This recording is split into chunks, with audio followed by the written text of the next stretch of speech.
तो जी मेरे होटल के आगे पे हैं ये दो रास्ते, और जहाँ से ये घोड़े आ रहे हैं ये घोड़े वाला रास्ता है, और जहाँ ये छोटे बच्चा वाला जा रहा है वहाँ वो पैदल रास्ता है। तो जी आपको मेरी वीडियो अच्छी लगती है तो कमेंट और शेयर ज़रूर करना, क्योंकि मैं 6 महीने केदारनाथ रहती हूँ और कितनी बारिश होती है यहाँ, मैं डेली वीडियो बनाती रहती हूँ। तो मेरी वीडियो को शेयर ज़रूर करना, क्योंकि यात्री जो आते हैं तो यहाँ से दो रास्ते हैं, तो वो मैंने आपको मैं तो यही चाहती हूँ कि किसी भी यात्री को यहाँ कोई नुकसान ना हो, कोई दिक्कत परेशानी ना हो, इसलिए मैं यहाँ वीडियो बनाती हूँ। नीचे का रास्ता घोड़ों का है, वहाँ जाने के लिए सही है, और जो रास्ता ऊपर का जाता है वो पैदल वालों के लिए है। गुड मॉर्निंग दोस्तों, सुप्रभात। कैसे हो आप सब? उम्मीद करती हूँ सब बढ़िया होंगे। तो मैं भी बढ़िया हूँ। चलो जी आज की वीडियो को भी शुरू कर लेती हूँ। शुरू करने से पहले आप सभी को मेरा प्यार भरा नमस्ते। मेरा नाम है कविता और आपका स्वागत करती हूँ मैं श्री केदार धाम के भीमबेली से, जो कि भीमबेली में मेरा होटल है, और भीमबेली मंदिर से थोड़ा आगे पे और मेरे होटल के आगे से दो रास्ते जाते हैं, एक घोड़े वाला जाता है और एक पैदल वाला जाता है। तो जो भी मेरी वीडियो देखते हैं वो कभी भी घोड़े में आएंगे तो आगे से दो रास्ते जाते हैं, तो नीचे के रास्ते घोड़े से जाना, ऊपर के रास्ते घोड़े से मत जाना। तो जी ये है मेरा ढाबा, और यहाँ पे मैं खाना बनाती हूँ, और यहाँ पे हमारे बिस्तर हैं, यहाँ पे सामान रखा है। और ये देखो जी यहाँ पे मेरे पापा बैठे हैं। मेरे हस्बैंड आजकल घर गए हैं, तो मेरे पापा मेरे साथ यहाँ आए हैं। यहाँ तो यात्रा ही नहीं चल रही है, तो मैं भी सोच रही थी हस्बैंड ऊपर आएंगे तो मैं घर जाऊंगी। करना भी क्या है, यहाँ ठंडा भी बहुत हो रहा है। तो जी ये लगा है यहाँ केदारनाथ में घनघोर वाला कोहरा, यहाँ से वहाँ नहीं दिखाई दे रहा, इतना कोहरा लगा है यहाँ। रात भर बारिश हुई और अभी कोहरा लगा। यात्रा देखो जी, यात्रा तो बिल्कुल भी नहीं चल रही है, बिल्कुल ऐसी हो गई यात्रा जैसे सावन का महीना लग गया होगा। अभी तो सावन के महीने लगने के लिए बहुत दिन है, और यात्रा अभी से कम हो गई है। रात भर जब बारिश लगती है तो पत्थर भी गिरते हैं यहाँ बड़े बड़े, और यात्रियों को तो क्या पता है कि कहाँ पे पत्थर गिरते हैं, क्योंकि कोहरा लगा रहता है तो पता नहीं चलता ऊपर से पत्थर आ रहा है। तो यात्री ऐसी जगहों पे ना बैठे जहाँ पे टूटने का डर हो। तो जी मौसम की बात पे क्या ही करनी है, यहाँ का मौसम का तो पता नहीं चल रहा कब धूप लगे कब बारिश हो। अभी तक कोहरा लगा था बाहर, अभी हल्की हल्की धूप लगने बैठ गई, और अभी थोड़ी देर में बारिश होगी। तो यहाँ का मौसम का तो पता ही नहीं चलता कब बदले कब क्या हो। तो जी मेरे होटल के आगे पे हैं ये दो रास्ते, और जहाँ से ये घोड़े आ रहे हैं ये घोड़े वाला रास्ता है, और जहाँ ये छोटे बच्चा वाला जा रहा है वहाँ वो पैदल रास्ता है। तो अगर आप घोड़े में आते हैं तो घोड़े वाले को बोलो कि हमें घोड़े ही वाले रास्ते लेके चलिए, नीचे वाला रास्ता सही है, और ये पैदल वाला रास्ता जो है घोड़े जाने के लिए सही नहीं है, क्योंकि वहाँ पुल है, हल्के हल्के हैं, फिसलन वाले बहुत ज़्यादा हैं वो पुल, और चढ़ाई भी खड़ी चढ़ाई है। तो घोड़े खड़ी चढ़ाई पे जो है ना फिसल जाते हैं, वैसे ही घोड़े में हैवी आदमी बैठता है, और वैसे ही वहाँ खड़ी चढ़ाई है। तो आप घोड़े वाले को बोले कि हमें घोड़े के रास्ते ही लेके चल। तो पहले तो यहाँ पे दो रास्ते हैं आगे पे, यहाँ पे सरकारी शासन प्रशासन की कोई टीम होनी चाहिए थी, पुलिस वाले होने चाहिए थे, सारे घोड़े वालों को नीचे के रास्ते भेजना चाहिए थे।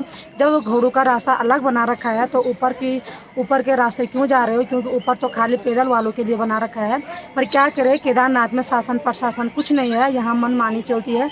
जो भी इंसान है वो अपनी मन की चलाता है, और ज़्यादातर घोड़े वाले, मैं सब भाइयों को नहीं बोल रही हूँ, घोड़े वालों को किसी को बोल रही हूँ, मैं आपकी भलाई के लिए बोल रही हूँ। अगर कोई घोड़ा पुल में फिसल गया तो यात्री नदी में जाएगा और आपको डबल आफत आएगी। तो मैं इसीलिए बोल रही हूँ नीचे के रास्ते से जाओ, वो लॉन्ग भले है पर जाने के लिए बहुत अच्छा है, ना तो यात्री गिरेगा और ना तो नुकसान घोड़े का होगा, और ना घोड़े वाले का होगा, ना यात्री का होगा। तो मैं इसीलिए बोल रही हूँ, आप नाराज़ मत होना कि ये घोड़े वालों के लिए ये बोलती है। और जी ये है हमारा ढाबा, और यहीं पे है ये फ्रूट चाट वाला हिमांशु। यात्रा कितनी चल रही है आजकल? यात्रा भी समाप्त होने के कगार पर है। हाँ, तो अगर किसी को फ्रूट चाट खाना होगा तो भीमबेली से थोड़ा आगे पे आना, और यहीं पे मेरा ढाबा है, और यहीं पे हिमांशु फ्रूट चाट बेच रहा है। ठीक है हिमांशु?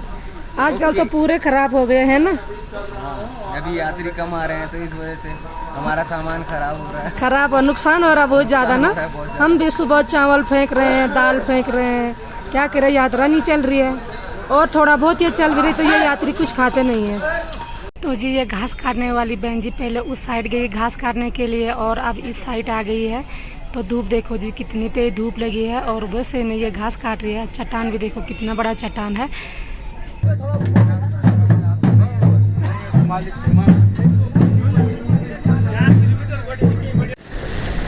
ये देखो भाई, ये है ऊपर से झरना, और आजकल ये झरना भी बिल्कुल कम हो रखा है। ये है भीमबली से थोड़ा आगे पे, और यहाँ पे यात्री तो पता नहीं पैदल कैसे जाते हैं।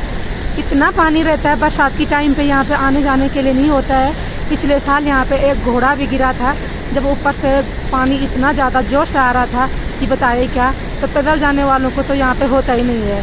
और अभी तो यहाँ पे दुकान लगी है, बाद में ये दुकान भी नहीं रहेगी यहाँ पे, क्योंकि पानी यहाँ पे बहुत ज़्यादा होता है।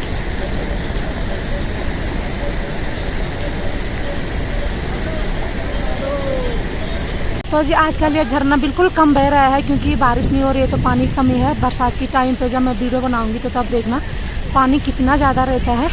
सीधा यहाँ रास्ते तक पानी रहता है, पैदल जाने वालों को नहीं होता है। और तब ये दुकान भी नहीं रहती है यहाँ पे। अभी तो ये दुकान 1-1.5 महीने रहेगी, उसके बाद दुकान भी हट जाएगी, क्योंकि पानी इतना जोर से आता है यहाँ। ये देखो भाई, यहाँ से टूटने का कितना खतरा है, ऊपर से पत्थर भी आ सकते हैं। और ये चट्टान तो बिल्कुल थोड़ा ही अटका है, ये दरारें देखो कितनी बड़ी बड़ी पड़ रखी है। और ऐसी जगहों पे ना यात्री बैठते हैं, ये देखो यहाँ पे यात्री बैठे हैं। जब इनको थकान लगती है तो इनको पता नहीं रहता है कि यहाँ पे ऊपर से पत्थर गिरने का डर होता है, तो ऐसी जगह पे ना बैठे, क्योंकि ऊपर से पत्थर गिरते हैं। ये देखो पूरा चट्टान ये कैसे दरारें पर रखी है। बारिश के मौसम में तो ये पक्का टूटता होगा, धीरे धीरे टूटते हैं यहाँ के चट्टान, एकदम से नहीं टूटते हैं।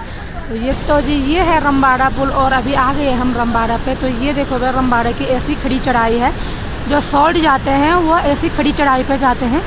और यहाँ पे देखो जी, ये दोनों रास्ते मिल रहे हैं यहाँ पे।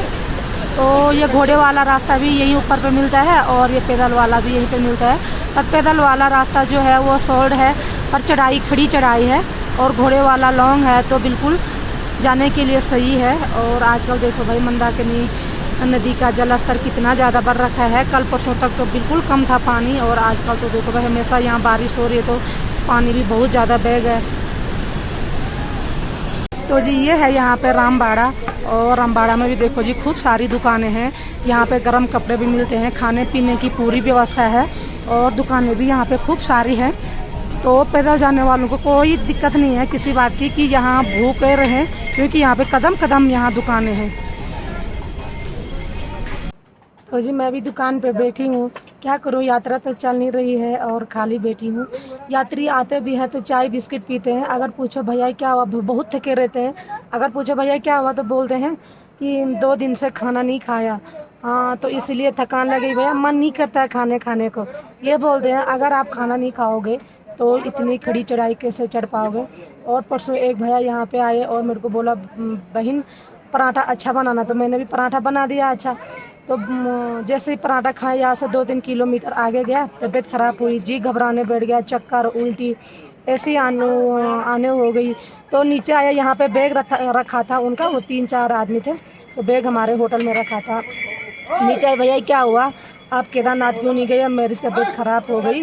मैंने जैसे ही पराठा खाया वैसे ही मेरी तबीयत ख़राब हो गई। मैंने कल रात से कुछ नहीं खाया था, और जैसे ही पराठा खाया तबीयत, हम ये तो बोलते हैं कि कुछ खाया करो, भूखे मत जाया करो। अगर भूखे जाएंगे तो तबीयत आपकी बहुत ख़राब होती है, क्योंकि यहाँ चढ़ाई का रास्ता है। जैसे आप ऊपर जाओगे वैसे आप 1-2 दिन तक खाना नहीं खाते हैं। अगर ज़्यादा नहीं, मैगी पराठे तो यात्री बिल्कुल कम ही खाए, क्योंकि मैगी पराठे से चढ़ाई पर चढ़ने में तबीयत ज़्यादा ख़राब होती है। क्योंकि इस साल यात्रा ज़्यादा पैदल ही चल रही है, घोड़े खच्चर में कम जा रही है यात्रा। तो पराठा और मैगी कम खाए, क्योंकि पराठा मैगी खाने से सांस की प्रॉब्लम होती है। वो गर्म खाना है, रोटी खाओ, 2 रोटी खाओ और सब्जी खाओ, इससे तबीयत सही रहती है। तो मैगी पराठा यात्री कम ही खाओ, जो तबीयत ख़राब होती है वो मैगी पराठे से ही होती है। तो जी ये देखो, ये दीदी जी है अल्मोड़ा से, और इनका रखा 25 आदमियों का ग्रुप, और मेरे को बोला बहन जी पराठे बना लो। तो पराठा वैसे सरकारी हिसाब जो गवर्नमेंट का रेट दे रखा है वो 60 रुपये का है, और बहन जी ने बोला कि 50 रुपये का बनाओ, तो मैंने 50 रुपये का पराठा बनाया है। और बहन जी अपने आप पका रहे हैं, और पीछे आ रहे हैं बहन जी और आपके साथी।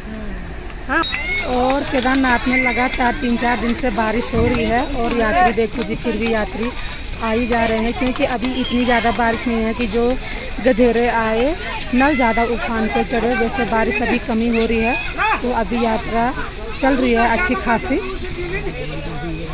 तो जी जब यहाँ बारिश ज़्यादा लगती है तो मैं पक्का जाऊँगी, और वो जो झरने ऊपर से बहते हैं मैं उन झरनों की वीडियो बनाऊँगी और आप लोगों को तक पहुँचाती रहूँगी। क्योंकि जब वो झरना ज़्यादा बहते हैं तो उस रास्ते जाने के लिए नहीं होता है। पिछले साल तो वहाँ पे एक घोड़ा भी गिरा था। चलो जी आज की वीडियो को मैं इतना ही रखती हूँ। आई होप आपको मेरी आज की वीडियो अच्छी लगी तो लाइक करना, कमेंट करना, नए हो चैनल पे तो सब्सक्राइब करना और अपने दोस्तों के साथ शेयर करना। मिलती हूँ मैं कविता आपको नेक्स्ट वीडियो में, तब तक के लिए हर हर महादेव।